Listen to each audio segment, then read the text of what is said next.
BJP प्रत्याशी बहादुर सिंह चौहान ने महिदपुर विधानसभा seat से 5वीं बार दाखिल किया नामांकन रैली में उमड़ा समर्थकों का जनसैलाब। महिदपुर विधानसभा सीट से भाजपा प्रत्याशी बहादुर सिंह चौहान ने अपने हजारों समर्थकों के साथ निर्वाचन कार्यालय पहुंचकर नामांकन दाखिल किया। नामांकन रैली पुराने बस स्टैंड से सभा के बाद शुरू हुई, जो नगर के रंजीत हनुमान चौक बाजार होती हुई निर्वाचन कार्यालय पहुंची। रैली में हजारों समर्थक बहादुर सिंह चौहान के साथ दिखाई दिए। बहादुर सिंह चौहान बीजेपी की टिकट के साथ 5वीं बार चुनावी मैदान में है। महिदपुर नगर से 2018 विधानसभा चुनाव में भाजपा को बढ़त मिली थी। वहीं बीजेपी ने नगर पालिका और जनपद पंचायत चुनाव जीती और दोनों जगह अपने जनप्रतिनिधियों को बैठाने में कामयाब रही। एक तो मुझे प्रसन्न था कि मीडिया के लोग विशाल रैली कह रहे हैं, तो यही सिद्ध हो गया कि रैली बहुत बड़ी हुई है। आप स्वयं ही इसको स्वीकार कर रहे हैं। देखिएगा, हम लोगों ने आह्वान किया था कि 26 तारीख को 11 बजे से 3 बजे के बीच में नामांकन जो है हम जमा करेंगे। 262 मतदान केंद्रों से हजारों की संख्या में करता आए और एक पुराने बस स्टैंड पर आम सभा हमारे वरिष्ठ नेताओं ने उसको संबोधित किया और बाद रैली के रूप में आकर हमने नामांकन जमा करते समय मुझे अनुभव आया कि नगर की जनता में भी बहुत बड़ा उत्साह है और मैं किसान तो गांव के लोगों में तो उत्साह है ही सही। और मैं 2003 से लगातार 5वीं बार चुनाव लड़ रहा हूँ। सबसे कठिन चुनाव मेरे अपने जीवन का जो देखा था मैंने, वो 2018 का था। वो चुनाव हमने हमारे ही समाज के कांग्रेस से सरदार सिंह चौहान प्रत्याशी थे और मैं बीजेपी से था। और सरदार सिंह जी जो है मेरे बड़े भाई भी हैं और बहुत ही मृदुवाणी बोलने वाले व्यक्ति हैं। उस चुनाव में भी मुझे भारतीय जनता पार्टी की टिकट पे विजयश्री प्राप्त हम लोगों ने की थी। इस बार 2023 का चुनाव कैसे क्या लग रहा है आपको? 2023 का चुनाव, अभी तक तो चुनाव जो 4 हमने लड़े वो हमारे पार्टी के कार्यकर्ता लड़ते थे, लेकिन इस बार का चुनाव तो इस महिदपुर विधानसभा की जनता लड़ रही है। महिदपुर विधानसभा की जनता कह रही है कि यहाँ का अगर वो विकास को व्यक्ति कर सकता है तो उसका नाम बहादुर सिंह चौहान है। लोगों ने एक नारा दिया कि विकास का दूसरा नाम बहादुर सिंह चौहान। ये खुद ही तरह तरह के नारे हमारे कार्यकर्ता बना रहे हैं और निश्चित रूप से मैं अपना सौभाग्य समझता हूँ कि यहाँ के लोगों ने, यहाँ की जनता ने लगातार मुझे प्यार दिया है।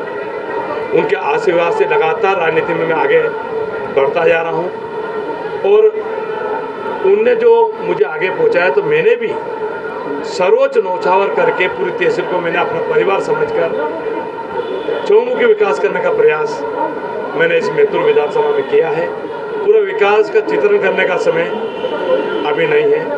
मैं इतना ही कहना चाहता हूँ कि मध्य प्रदेश में सब प्रत्याशी कांग्रेस को या भाजपा को रैली निकाल के नामांकन दाखिल करेंगे।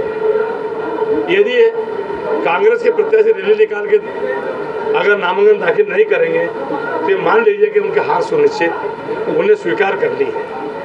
अगर वो रैली निकाल के, अगर मध्य प्रदेश के सब लोग रैली निकाल के नामांकन भरते हैं और यहाँ के प्रत्याशी अगर रैली नहीं निकालते हैं तो आप समझ जाना। और रैली में निकलती है तो हमारी रैली की भी तुलना होगी, हमारे लोगों की भी तुलना होगी। जनता तो देखती है और आज के इस माहौल से ये स्पष्ट जनता ने तय कर लिया है कि यहाँ का विधायक भारतीय जनता पार्टी का प्रत्याशी ही यहाँ से भारी मतों से विजयश्री प्राप्त करेगा। विरोध कहीं देखने को मिल रहा है, पार्टी के कई लोगों को विरोध आपका मैं अभी तक जो है मेरी टिकट सबसे पहले होना थी, लेकिन विलम्ब से हुई। अब उस विषय में जाना नहीं चाहता हूँ दादा। ये पार्टी का निर्णय है। ये सवाल करना चाहूँगा मैं आपसे कि आपने नामांकन दाखिल तो कर ही दिया है, इसी के साथ में मैं आपसे एक संदेश लेना चाहूँगा कि जो आपके जो आशीर्वाददाता हैं और जो कार्यकर्ता हैं उनको आप क्या संदेश देना चाहेंगे? मेरे आशीर्वाददाता जो हैं और मेरे जो कार्यकर्ता हैं उनको संदेश क्या, मैं तो उनसे प्रार्थना करूँ विनय आग्रह करूँगा कि मैं उनका प्यारा हूँ और बार बार प्यार मुझे वो देते आ रहे हैं। मुझे पूरी उम्मीद है कि मेरे कार्यकर्ता और मेरे आशीर्वाददाता अभी तक के जो चुनाव मैंने जीते हैं उससे कई अधिक मतों से ये चुनाव मेरे आशीर्वाददाता और मेरे कार्यकर्ता मुझे विशेष से दिलाएगा, ऐसा मैं आशा व्यक्त करता हूँ। और जहाँ तक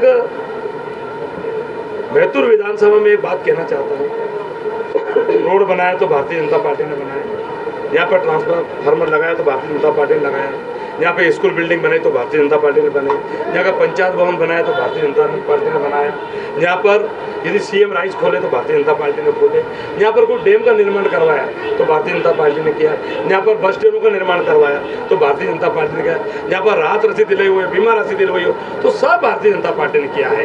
इन 20-25 सालों में कांग्रेस ने एक काम भी नहीं किया तो उनको वोट का हक ही नहीं बनता है, उनने कुछ काम ही नहीं किया है। आप बता दो, मैं आपसे पूछ रहा हूँ कि 25 साल में कांग्रेस का हम तो यहाँ पर 50,000 करोड़ के, कितने, बहुत बड़ी बात बोल रहा हूँ, जब 2003 से अभी तक जोड़ोगे बीमा से 50,000 करोड़ तक पहुँच जाएंगे। उनका तो आप मुझे 1 करोड़ का कोई काम बता दो, 1 करोड़ का।